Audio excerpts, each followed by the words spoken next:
뉴스 속 법률 이슈를 탈탈탈 털어보는 변호사들의 조찬 파티.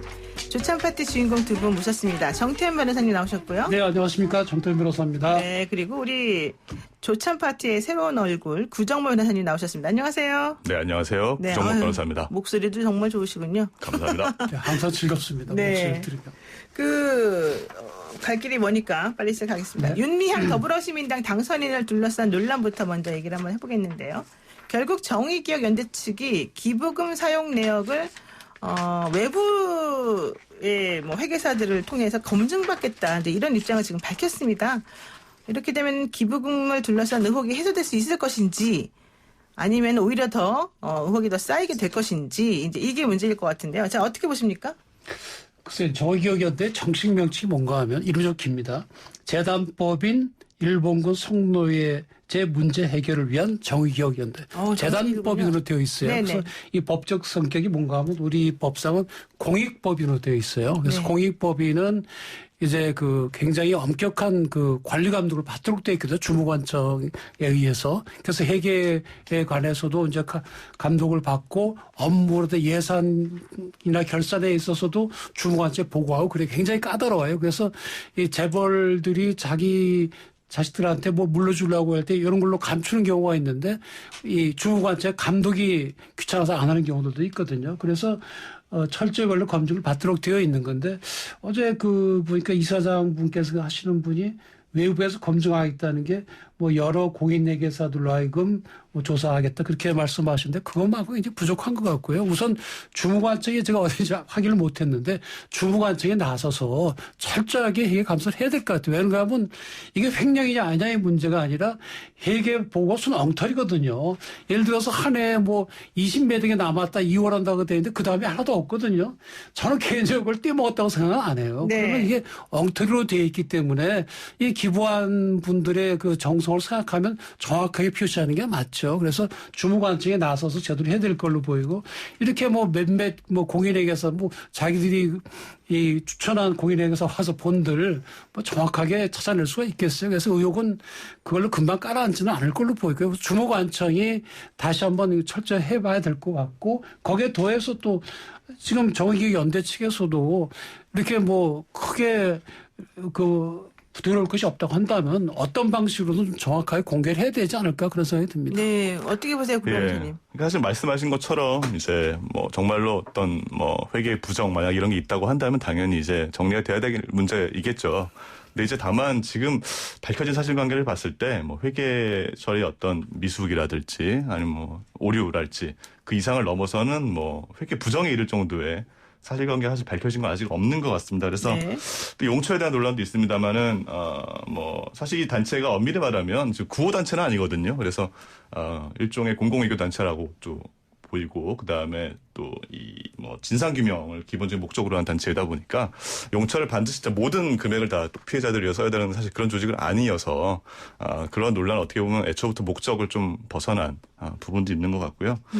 결국 이 시민단체들이 사실은 상황이 대부분 다 비슷비슷한데 열악하고 특히 재정이나 회계 관련 이 실무 처리에 좀 미숙한 부분들이 사실 많이 있는 것이 사실입니다. 그래서 이런 부분들에 대한 어떤 시정은 있어야겠습니다만 이걸 이제 전체적인 뭔가 횡령 의혹 이렇게 있는 것처럼 부풀리는 것은 좀 과도한 것이 아닌가. 그러니까 어쨌든 듭니다. 외부 감사를 받으면 조금 의혹은 풀릴 수 있다 이렇게 들은 생각하시는군요. 그러니까 자기가 추천한 그런 공인회계사 말고요. 어떤 형식으로건 국민들이 볼 때 이건 제3자다 공정하다. 그래서 아까 말씀드린 주무관청이라든지 그런 데가 와서 감사도 할 겸 지도도 하고 예를 들어서 지금 말씀드린 데 22억이 다음에 넘어간다고 했는데 다음해에는 하나도 없어요. 2018년도 회계연도에는 20억이 남아있는 것처럼 되어 있었는데 29년도에는 2월금이 영원으로 돼 있어서 그렇다고 그게 문제라는 한다면 거죠. 아주 상식적으로 이거는 틀린 거 아닙니까? 그러니까 그런 지도를 해야죠. 아마 제 생각에는 이 정의기억연대에 그런 업무에 밝은 분이 없는 것 같고 안 그러면 외부에 하다못해 세무사 도움이라도 받아야 되는데 사실 이게 뭐 이게 돈을 버는 조직이 아니다 보니까 우리가 뭐 열심히 하고 우리가 온갖 다 희생을 하는 거 다 알아주겠지 하는 마음으로 하신 것 같은데 그게 그렇게 되는 게 아니잖아요. 네. 그래서 좀 더 객관적으로 투명한 걸 하면 오히려 국민들이 더 지지해주고 또 지원금도 더 많이 들어오고 그래서 더 큰 일을 할 수 있지 않을까 그런 생각을 합니다. 네. 어떻게 보세요? 구 변호사님 마찬가지입니까? 그러니까 그러니까 기본적으로 말씀하신 것처럼 어떤 회계상의 오류가 시급하게 좀 점검되고 수정돼야 할 필요는 있다. 다만 이제 저는 이제 부풀려졌다는 의미는 이제 그 실체 관계가 정확하게 좀 밝혀지지 않은 과도한 의혹 제기에 있다는 면도 있지만 이제 한편으로는 행정 당국도 역시 이제 말씀하신 것처럼 분명하게 어떤 시정돼야 할 사항들이 지적이 된다. 이런 경우 특히 범법 사실이 뭐 확인된다든가 이런 경우에 이제 단속권을 사실 발동해도 되는 문제라고 저는 사실 생각을 하고요.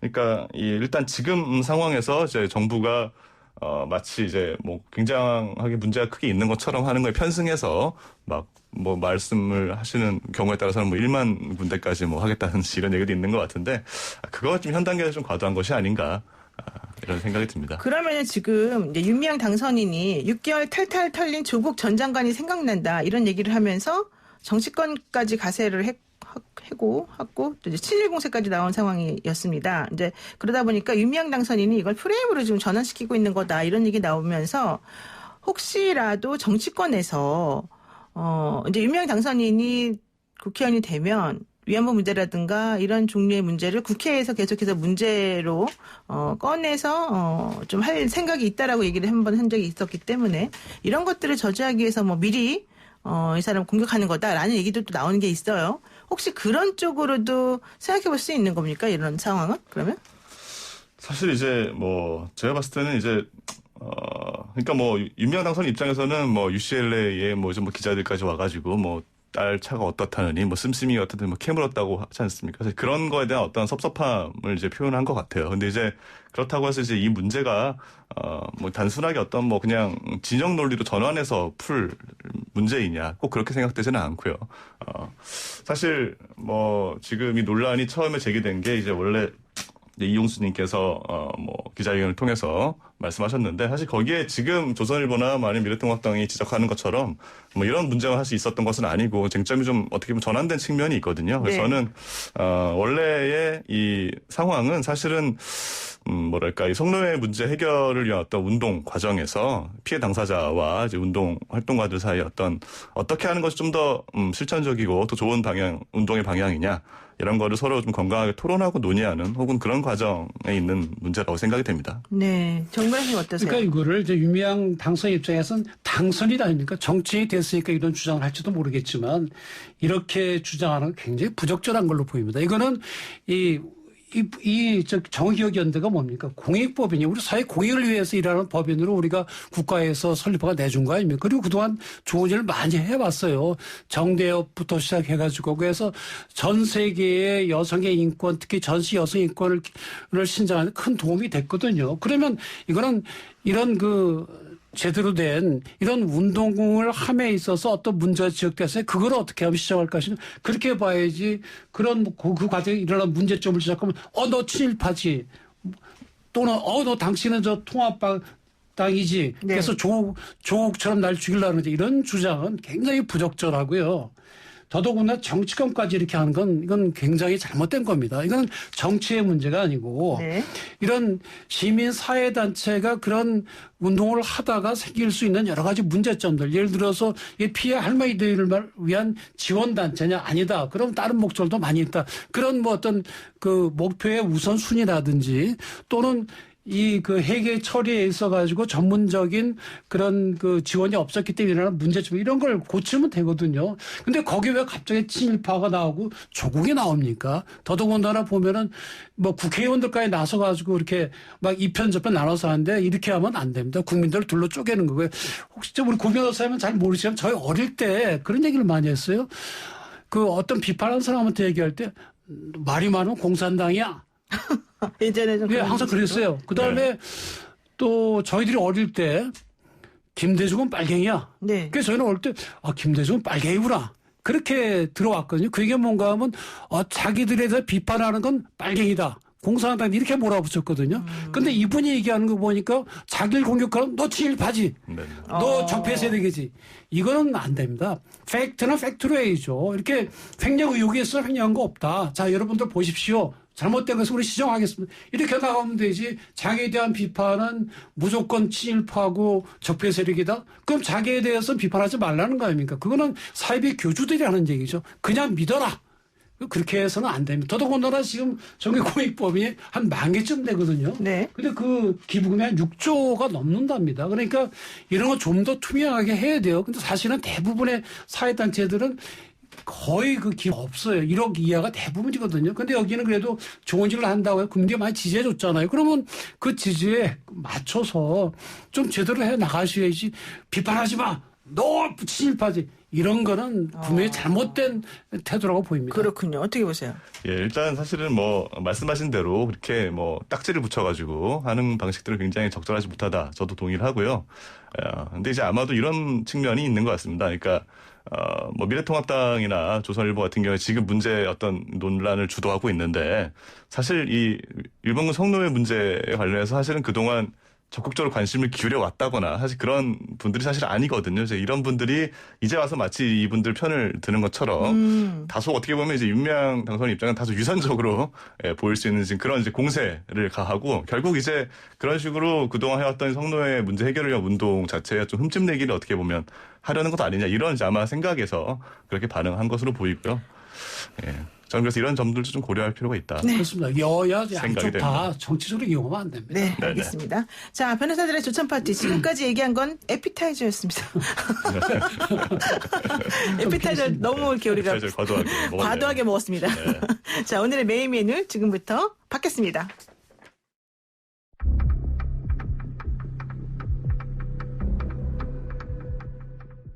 사전투표 용지, 투표함에서 발견된 일련 번호가 붙어있는 당일 투표지입니다. 이 투표지. 이거는 조작의 증거입니다요. 놀랍게도 이 표가 어디서 발견됐느냐? 분당 을에서 발견됐어요. 이상하죠?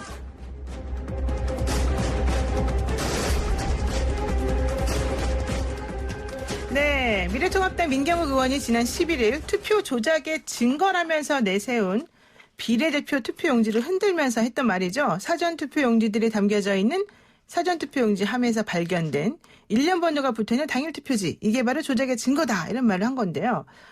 민경욱 의원은 이것을 세상에 뒤집어질 만한 선거 조작의 증거다라고 하면서 사실은 흔든 겁니다.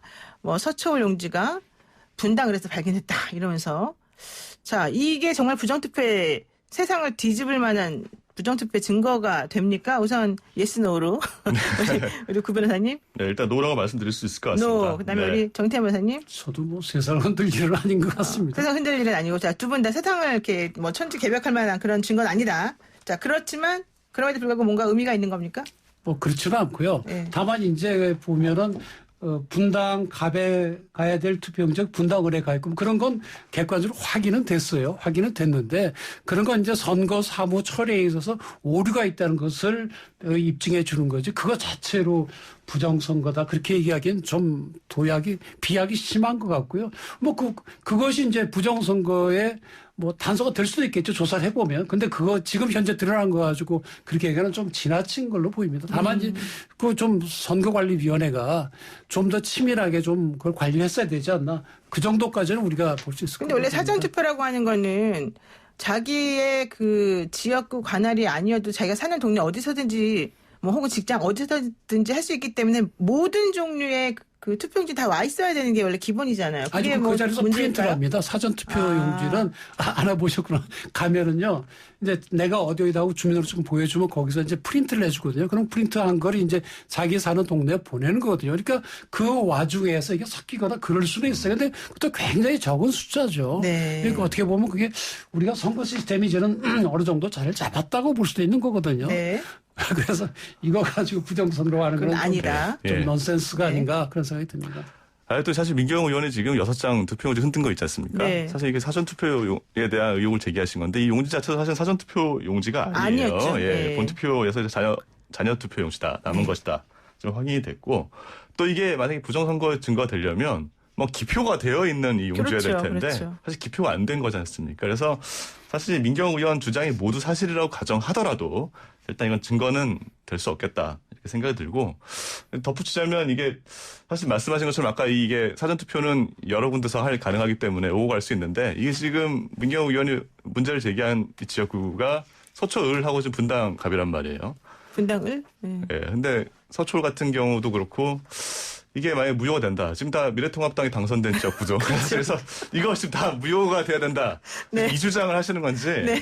왜 이런 주장을 하시는지 잘 모르겠는데요. 하여튼 예, 그런 것 그 같습니다. 주장은 아니었을 걸로 지금 미려 짐작이 가는데 갑자기 이 얘기 들으면 민경호 의원이 좀 놀랄 것 같기도 하고. 네. 자, 그런데요. 민 의원이 내세운 조작의 증거가 갑자기 하루 만에 탈취의 증거로 지금 변형이 됐습니다.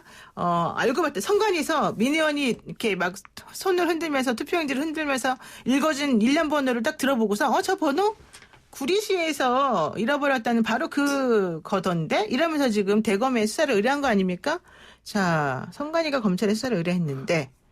아니 그날 어떻게 돼요? 국회 기자회견 할 때 보면 그 투표용지가 보였잖아요. 네. 그 오른쪽 위에는 파란 도장이 찍혀 있거든요. 그걸 자세히 보면 게 구리시의 선거관리위원회 도장이고요. 그 밑에 일련 번호가 나와 있습니다. 네. 그래서 그 일련 번호에서 추적을 해보면 구리시에 있는 그 선거구에서 했다는 게 밝혀지거든요. 그러니까요. 그러니까 그것이 구리시에서 한 그 투표함에 들어있던, 그러니까 그 실제 투표할 때, 그러니까 현장 투표할 때, 사전 투표 말고, 그때는 사람이 몇 명 올 줄 모르니까 일단 많이 인수를 해두잖아요. 그 중에 남은 거거든요. 네, 그렇죠. 근데 여상이 없어진 게 맞아요. 그러면 결국에 거기서 빠져나온 거 아닙니까? 네. 누가 훔쳐갔거나, 아니면 탈취해갔거나, 네. 그런 점에 선거관리위원회는 좀 그 관리 소홀은 틀림없이 맞는 게 몰랐어요, 없어진 거를. 근데 민경호에 막 흔드니까 저거 어디서 네, 난 거지 그때 보니까 알았다는 거잖아요. 없어진 네. 건 안 거예요. 그러니까 이거는 정상적인 방법으로 나갈 수가 없는 거잖아요.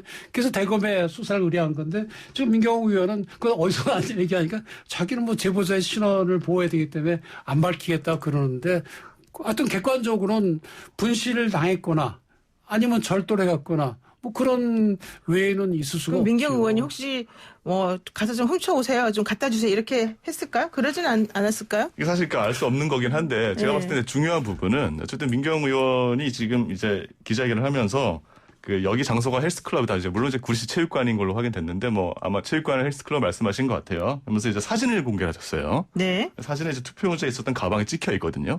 자, 그럼 최소한 사진을 찍으신 분. 그 이 사람. 분은 투표용지를 들고 나온 것에 굉장히 관련되어 있으실 가능성이 높다. 그렇죠. 예, 그래서 이런 부분은 충분히 수사의 출발점이 좀 이렇게 돼야 되지 않겠나. 사진 찍은 사람 누구냐? 이건 대답을 안 그렇죠. 하면 어떻게 됩니까? 그러니까 이제 그건 수사를 통해서 밝혀질 부분이고 네. 이 사진을 찍은 사람과 민경호 의원 사이에 어떻게 전달이 됐는지 이런 부분이 이제 밝혀질 부분이지 않을까 생각이 됩니다. 그러니까 그 수사를 통해 밝혀질 거예요. 민경호 의원 입장에서 네. 억울한 게 뭔가 하면 자기 네. 본인은 사실 이분이 곡절이 많았잖아요. 민경호 의원이 공천 됐다가 억울해요? 안 됐다, 네. 됐다 안 됐다 했고 열심히 본인으로서는 뛰었는데 결국 2% 차이로 졌거든요. 그래 얼마나 본인 생각엔 내가 당선인데 왜 내가 졌을까? 이런 생각해보니 맞아 이거는 부정선거야. 뭐 이런 생각이 들 수도 있겠죠. 그러다 보니까 이렇게 하시는 것 같은데 그 6장이 그 자기 선거구도 아니거든요. 그래서 이게 아까 말씀드린 대로 선거 관리가 소홀했다. 특히 훔쳐갔다고 한다면 그 CCTV 다 설치를 해뒀어야 되고 장소에 잠가놨어야 되는데 그게 제대로 안 됐다는 거거든요. 네. 그래서 그 점에서 우리가 선거관리위원회에다가 좀 제대로 해라 얘기할 수는 있겠지만 그거 가지고 과연 부정선거를 할 수 있을까? 왜 그런가 하면 이게 투개표할 때 참가인하고 합치면 30만 명 되거든요. 그럼 그 중에 반 정도는 반 가까이는 통합당 사람이란 말이에요. 그렇죠. 또 반 가까이는 민주당이고 또 나머지 또 일반 군소정당인데 그럼 그분들은 눈 뜨고 가만히 구경만 했겠습니까? 그래서 상식적으로 생각해 볼 때는 굉장히 어렵다. 부정선거가. 근데 이분은 그렇게 좀 생각하시는 것 같아요. 그러니까 지금 6635 우리 애청자님께서도요. 부정선거 의혹을 제기한 민경욱 의원도 문제지만은 더 큰 문제는 투표용지가 도난 분실된 것도 한 달 동안 모르고 있던 선관위가 더 문제 아닙니까? 투표용지 관리를 어떻게 하길래 분실된 것도 모르고 있다가 이제서야 검찰에 뭐 의뢰를 하고 그럽니까? 이제 이렇게 얘기를 했어요. 물론 뒤에 더 욕도 쓰셨는데 그건 제가 안 말했습니다. 근데 중요한 거는 이 말씀이 맞는 것 같아요. 민경욱 의원의 같은 그런 태도도 문제이고 선관위가 얘기한 것도 문제인 것 같은 선관위가 부실하게 관리한 것도 문제인 것 같은데 어쨌든 그 민경욱 의원이 제기한 이 세상이 뒤집힐 만한 증거 중에 또 하나가 빵 상자하고 QR코드 음모론이 있습니다. 선관위가 물론 이거 아니다 이렇게 말은 하긴 했지만 뭐 빵 상자는 투표지 보관 상자 수량이 부족해서 이걸 이용했을 뿐이고 QR코드는 개인정보가 아니다 이렇게 말은 하긴 했는데 그냥 일반인이 듣기에 이게 좀 그렇게 선뜻 빵 상자에 보관하나? QR코드? 이거 좀 이상하지 않나? 이렇게 느낄 것 같아요. 어떠세요? 빵 상자는 저도 참 이게 무슨 소린가 하고 봤더니 사전투표를 했지 않습니까? 네. 그래서 너무 많은 사람들이 온 거예요. 그러니까 선거관리위에서 준비해간 투표함이 있지 않습니까? 모자르죠? 그게 꽉 차니까 네네. 삼립빵 상자가 있었대요. 박스가 거기다 담아갔다는데 이거 굉장히 넌센스죠. 국민들이 그 국회의원을 뽑는 선거인데 그래 아무 삼립빵이 나쁘다는 것이 아니고 그 간식 먹고 거기다 담아 되겠습니까? 철저히 보인돼야 되는데 그 점에서 선거관리가 잘못한 건 맞는 걸로 보이고요. QR코드는 저도 몰랐는데 사전 그 투표할 때 거기에 번호가 적혀 있대요. 그래서 선거구나 뭐 무슨 선거에 쭉 그런 게 적혀 있는데 네. 민경욱 의원 측은 거기에 개인 코드가 적혀 있다. 네. 그러니까 비밀 투표 원칙이 위반되니까 선거무효다 이렇게 얘기를 한다는데 선거관리위원회 측은 그 개인 정보는 안 들어있대요. 네. 그래서 그거는 단순히 그야말로 인식에 관한 착오인 걸로 보이고요. 하여튼 선거관리위원회가 2006년도에 예전에 한번 그 투표용지를 잊어버린 적이 있답니다. 네. 십몇 년 전이죠. 근데 이번에 처음 또 잊어버렸다는데 좀 잘해야죠 앞으로. 구 변호사님 어떻게 보십니까? 예, 그래서 뭐 말씀하신 대로 이런 문제점들을 좀 개선될 필요는 있고요. 그래서 뭐 이번 사실 민경욱 의원이 제시한 증거가 부정 투표의 증거가 아니라 부실 투표의 뭐 증거다. 이런 말씀하신 분들도 있으시더라고요. 네, 부실 투표. 네네. 우리는 투표 잘했는데. 부실 관리라고. 부실 관리라고 투표 관리라고 네. 해야 되겠죠.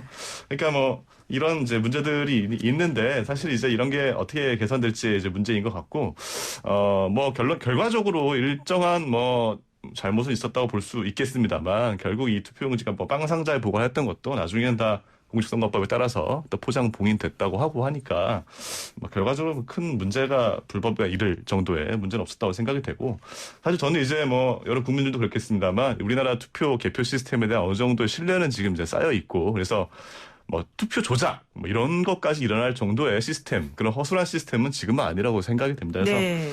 이런 것들이 좀 개선만 된다면 네. 될 것 같습니다. 요거 하나 말씀 한번 여쭤보고 끝낼게요. 민경욱 의원이 국내에 거주하는 중국 동포를 대상으로 해서 현상금을 내걸었습니다. 부정선거를 밝힐 수 있는 거를 나에게 줘라. 그래서 뭐 오늘 말하면 500만 원, 그 다음날 말하면 400만 원 이렇게 100만 원 해서 줄여가면서 얘기를 하고 있는데 왜 중국 동포를 대상으로 지금 이런 얘기를 하고 있는 건지 첫 번째. 또 하나는 민경욱 의원이 보수 유튜버들 사이에서 계속 투표 조작설을 더 확산시켜 나가고 있는 것처럼 보이는데 그건 이유는 뭔지. 이제 그 중국 동포들 제보를 받는다는 건 아마 개표 사무원 중에 우리 중국 동포 또는 중국 국적자 있었지 않겠느냐. 그래서 아마 그분들이 조작에 혹시 관여했거나 목격한 것으로 보인다는 이제 생각에서 이렇게 하는 것 같은데 사실 이 개표 사무원을 반드시 대한민국 국민으로 해야 될지에 관해 우리 법에는 정해진 게 없습니다. 다만 그 공직선거법에 보면 국가공무원이나 지방공무원, 교직원, 뭐 은행 직원 이런 식으로 해서 중립성과 객관성을 보장할 수 있는 사람들이 개표 사무원이 되도록 그렇게 되고 있거든요. 네. 그래서 그러면 외국 사람이 하는 건 어떠냐? 그건 뭐 규정한 바는 없지만 저 개인적인 생각은 외국인의 경우에 뭐 지방선거는 몰라도 국회의원 선거나 대통령 선거 국민을 대표하는 거니까 우리 국적자라야 되지 않느냐 그런 생각이 들고요. 물론 현행법상 뭐 불법은 아닙니다만은 그러다 보니까 이제 민경욱 의원은 중국 사람이 관여했다. 그래서 지난번에도 그런 얘기가 많았잖아요. 네. 중국 사람이 대거 몰려온다는 등. 네. 그래서 그 점이 이제 문제인 것 같고 또 보수 유튜버사에 자꾸 이런 얘기가 나오는 건 이길 걸로 생각했는데 지니까 네. 나름 뭐 그렇게 생각할 수도 있겠죠. 그런 거군요. 네, 구 변호사님 뭐 짧게 한 말씀. 네네, 뭐, 말씀하신 거가 이제 뭐 문제 없다라는 부분 저도 동의하고요. 네. 예. 그러니까 지금 이 6명 중에 한 명이 이제 영주권자인데 사실은 이 은평구 선관위가 위촉을 하게 된 계기가 이분이 의용소방대원이십니다. 아, 그렇죠. 예, 그래서 의용소방대원을 위촉하는 과정에서 한 분이 이제 영주권자인 걸 확인이 된 것이고요. 사실 영주권자에 대해서는 뭐 여러 가지 입장이 있을 수 있겠습니다만 어쨌든 뭐 뉴질랜드 같은 경우에는 영주권자에게 선거권을 주고 있고 또 덴마크 같은 경우에는 또 피선권도 사실 주고 있습니다. 그래서 이 부분은 어떤 정책적으로 결정될 문제이지 이 중립성을 뭐 위협할 만한 그런 사안의 문제는 전혀 아니라고. 네, 그렇군요. 생각됩니다. 알겠습니다. 오늘 또 새로운 사실을 알게 됐네요. 오늘 말씀 여기까지 듣겠습니다. 고맙습니다. 네, 고맙습니다. 네, 지금까지 정태현 변호사 그리고 인사에 답안하는 구정모 변호사였습니다. 감사합니다.